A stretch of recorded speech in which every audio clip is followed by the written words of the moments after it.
After finding out this loop impedance matrix, next step is to find out equivalent branch voltage source vector. So equivalent branch voltage source vector is given by this.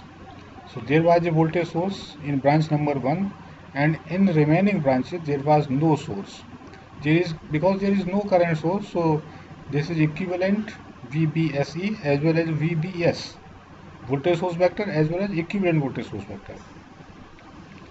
So equivalent loop voltage source vector will come out to be this much. So from branch to loop we can convert by pre-multiplying it by vector B, and it will come out to be this much. By observing also, we can observe each and every loop. In loop number 2 and loop number 3 there is no source, and in loop number 1 there is a potential rise of 50 volt due to source. So this is verified from here also.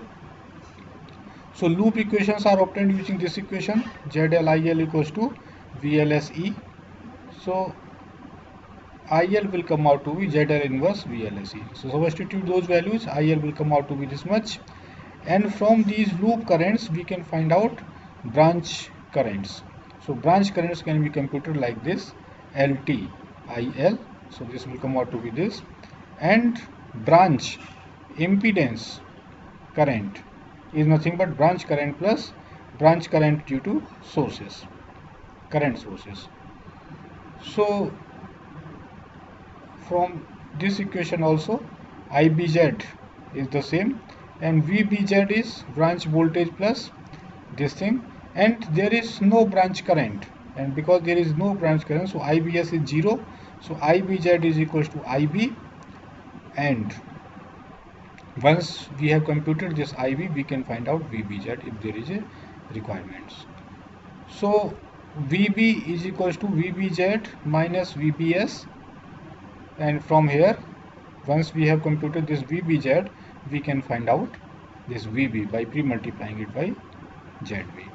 So VB is VBZ minus VBS, so this is nothing but ZB IBZ. VBZ we can substitute from here, so ZB IBZ minus VBS, so this will come out to be ZB, and this IBZ can be written as IB plus IBS, but this IBS is 0, this is 0, so minus VBS.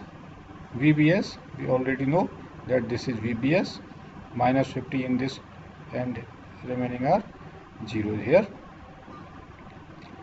So substitute the value of IB, ZB here, and we will be able to find out branch voltages. These are branch voltages. This is another example. In this example we are having one independent source and one dependent source, and because this is current source and there is a series resistance, and because this series resistance is not having any effect, and therefore we can ignore this resistance. If there is any resistance in series with the current source, then that resistance can be ignored. So if I ignore this, so this can be written as this short circuited, and then if we plot the graph, so this current source can be considered to be in parallel with this resistance. Okay, so this can be considered like this.